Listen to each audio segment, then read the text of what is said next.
اعوذ باللہ من الشیطان الرجیم بسم اللہ الرحمن الرحیم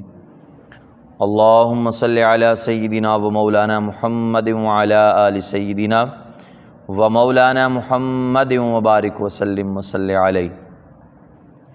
معزز سامعین و سامعات اور ناظرین و ناظرات، کل آپ لوگوں نے گفتگو سنی تھی کہ کس طرح حضرت عبد المطلب آپ نے اپنی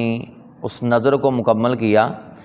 کہ جو آپ نے یہ نظر مانی تھی کہ اللہ مجھے 10 بیٹے عطا کرے اور وہ سارے کے سارے صحت مند اور توانا ہوں اور میری تقویت کا باعث بنے تو میں ایک بیٹے کو اللہ کے راہ کے اندر قربان کروں گا۔ پھر کس طرح حضرت عبداللہ رضی اللہ تعالی عنہ آپ کی جان بچ گئی اور آپ ذبح ہونے سے بچ گئے۔ اس کے بعد حضرت جناب عبد المطلب آپ کو یہ فکر لاحق ہوئی کہ اب اپنے جواں بخت اور جواں سال بچے کی شادی کی خوشی منائی جائے اور ایسی دلہن بیاہ کر لائیں کہ جو اپنے دلہا کی طرح خصائل و شمائل میں اپنی نظیر نہ رکھتی ہو۔ آپ کی حقیقت شناس نگاہ نے قریش کے بنو زہرہ خاندان کے سردار وہب بن عبد مناف بن زہرہ کی نور نظر، حور شمائل لخت جگر سیدہ آمنہ رضی اللہ تعالیٰ عنہ کا انتخاب کیا۔ آپ وہب کے گھر تشریف لے کر گئے اور ان سے درخواست کی کہ وہ اپنی بچی آمنہ کا رشتہ ان کے سب سے پیارے اور محبوب بیٹے عبداللہ کے لیے دے دیں۔ وہب نے جب یہ دیکھا کہ بنو ہاشم کے سردار عبد المطلب نے ان کے گھر کے اندر قدم رنجا فرمایا ہے اور اپنے لخت جگر کے لیے ان کی نور نظر کا رشتہ طلب کیا ہے، آپ کی خوشی کی انتہا نہ رہی اور آپ نے بنو ہاشم کے سردار کی اس خواہش کو قبول کیا۔ حضرت عبداللہ رضی اللہ تعالی عنہ 18-20 سال کی آپ کی عمر ہے، جوانی کا عالم ہے اور اس شباب پر تقوی اور پارسائی کے انوار کا ہجوم ہے۔ آپ کا حسن و جمال حشر سامان تھا، جس گلی سے گزرتے تھے سینکڑوں دل سینوں میں مچلنے لگتے تھے، صدہا نرگسی آنکھیں قدموں میں بچھ جانے کے لیے بے چین ہو جاتی تھیں۔ ایک جھلک دیکھنے کی آرزو معلوم نہیں کتنوں کو ماہیے بے آب کی طرح تڑپا دیتی تھی۔ اس کے بارے میں 2 روایات سنیں کہ جناب حضرت عبداللہ رضی اللہ تعالیٰ عنہ آپ کو اپنے زمانے کی عورتوں کی طرف سے انہی مشکل اور صبر آزما حالات کا سامنا کرنا پڑا جو جناب حضرت یوسف کو اپنے زمانے میں عزیز مصر کی بیوی کی طرف سے پیش آئے تھے۔ اور ایک اور روایت ہے کہ حضرت عبداللہ قریش کے اندر ایک تابندہ نور تھے اور سب سے زیادہ خوبصورت تھے، اور قریش کی عورتیں ان کے دام محبت میں اسیر تھیں اور قریب تھا کہ وہ ان کی محبت کے اندر ہوش و حواس کھو بیٹھتیں، لیکن حضرت عبداللہ کی شرمگین نگاہیں جھکی رہتیں، روئے زیبا پر شرم و حیا، شرافت و نجابت کے انوار برستے ہی رہتے اور اس کو مزید دلکش اور دل آویز بناتے رہتے۔ یوں معلوم ہوتا تھا کہ جیسے یوسف اور زلیخا کا عہد پھر واپس لوٹ آیا ہے۔ وہب نے حضرت عبد المطلب کی خواہش کے مطابق حضرت سیدہ آمنہ کا رشتہ حضرت عبداللہ کو دینا منظور کر لیا۔ پھر جلد ہی تقریب نکاح انجام پذیر ہوئی اور آپ اپنے عظیم القدر سسر کے زیر سایہ اپنے شوہر نامدار کے ساتھ ازدواجی زندگی بسر کرنے لگی۔ آپ جانتے ہیں کہ حضرت عبد المطلب کا پیشہ تجارت تھا اور آپ کی کوششوں کے طفیل مکہ کے تجارتی کاروانوں کو شام، فلسطین وغیرہ کے ممالک میں آمد و رفت کی اجازت ملی ہوئی تھی۔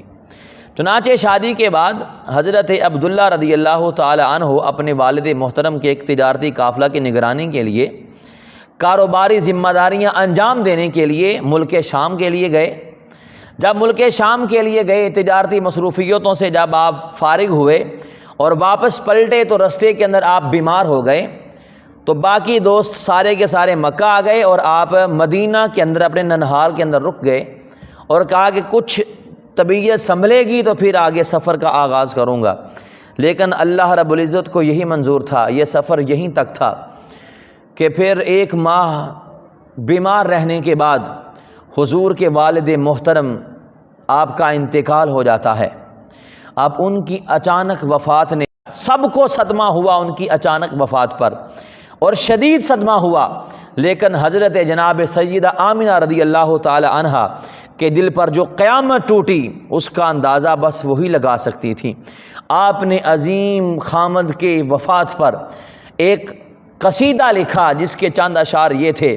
کہ افا جانب البطحاء من آل ہاشم وجابر لحدا خارجا فی الغمائم، بطحا وادی کے کنارے نے ہاشم کے بیٹے کو موت کی نیند سلا دیا ہے، وہ مختلف پردوں میں لپٹا ہوا مکہ سے باہر لحد کا پڑوسی بن گیا۔ دعته المنایا دعوتا فاجابها وما ترکت فی الناس مثل ابن ہاشم، موتوں نے اسے اچانک دعوت دی جسے اس نے قبول کیا، اور موت نے لوگوں میں ہاشم کے اس بیٹے کا کوئی مثل چھوڑا ہی نہیں ہے۔ عشیۃً راحوا یحملون سریرہ تعابرہ اصحابہ فی التزاحم، عشاء کے وقت جب اس کے دوست اس کی چارپائی کو اٹھا کر لے جا رہے تھے تو وہ انبوہ کی وجہ سے باری باری کندھا بدل رہے تھے۔ فَإِن تَكُ غَالَتْهُ الْمَنُونُ وَرَيْبُهَا فَقَدْ كَانَ مِعْطَاءً كَثِيرَ التَّرَاحُمِ، اگرچہ موت اور اس کی مشکلات نے اس کو جھپٹ لیا ہے، لیکن در حقیقت وہ بڑے سخی تھے، بڑے رحم دل تھے، بڑا رحم کرنے والے تھے۔ حضرت جناب عبداللہ رضی اللہ تعالی عنہ آپ کی وفات حضور علیہ الصلاۃ والسلام کی ولادت باسعادت سے قبل ہو گئی۔ حبیب کبریا علیہ الصلاۃ والسلام ابھی شکم مادر کے اندر تھے کہ والد ماجد کا ذل عاطفت سر سے اٹھا لیا جاتا ہے، آپ یتیم ہو کر رہ گئے۔ علماء و مفسرین اور سیرت نگاروں نے اس بات کو نقل کیا۔ حضرت ابن عباس رضی اللہ تعالی عنہ سے مروی ہے کہ جب حضرت عبداللہ نے وفات پائی تو فرشتوں نے بارگاہ خداوندی میں عرض کی، اے اللہ تیرا نبی یتیم ہو گیا ہے، اس کا باپ دنیا کے اندر نہیں رہا ہے۔ تو اللہ نے انہیں فرمایا کہ اے فرشتو، ہم اس کے حفاظت کرنے والے ہیں، ہم اس کی حفاظت کرنے والے ہیں، ہم اس کے مددگار ہیں۔ اور ایک اور روایت ہے کہ اللہ نے فرشتوں کو فرمایا کہ میں اس کا دوست ہوں، اس کا نگہبان ہوں، اس کا مددگار ہوں، پروردگار ہوں اور اس کی مدد کرنے والا ہوں، اس کو رزق دینے والا ہوں اور ہر بات میں اس کے لیے کافی ہوں، بس تم اس پر درود پڑھا کرو اور اس کے نام سے برکتیں حاصل کیا کرو۔ ایک اور روایت ہے حضرت امام جعفر الصادق رضی اللہ تعالیٰ عنہ سے پوچھا گیا کہ حضور کو یتیم پیدا کرنے میں کیا حکمت تھی؟ تو آپ نے فرمایا اس کی بڑی حکمتیں تھیں، اور ان کے اندر ایک حکمت یہ تھی کہ اللہ رب العزت یہ چاہتا تھا کہ میرے محبوب پر مخلوق میں سے کسی کا حق نہ رہے۔ آپ کی والدہ ماجدہ نے بھی اس وقت انتقال کیا جب آپ کی عمر 6 برس تھی، آپ کے دادا نے اس وقت انتقال کیا جب آپ کی عمر 8 برس تھی، آپ کے والد محترم نے آپ کی ولادت سے قبل آپ کا انتقال ہو گیا۔ تو فرمایا اللہ رب العزت یہ بات دکھانا چاہتا تھا کہ حضور کی قوت آپ کے آباء و اجداد اور ماؤں کے ذریعے سے نہیں ہے، نہ مال کے ذریعے سے ہے، بلکہ آپ کی قوت و طاقت کا راز اللہ کی نصرت ہے۔ یہ حضرت جناب عبداللہ رضی اللہ تعالی عنہ آپ کے انتقال کا مرحلہ تھا۔ دعا ہے اللہ رب العزت ہمیں حضور کے ساتھ محبت کرنے کی توفیق عطا فرمائے۔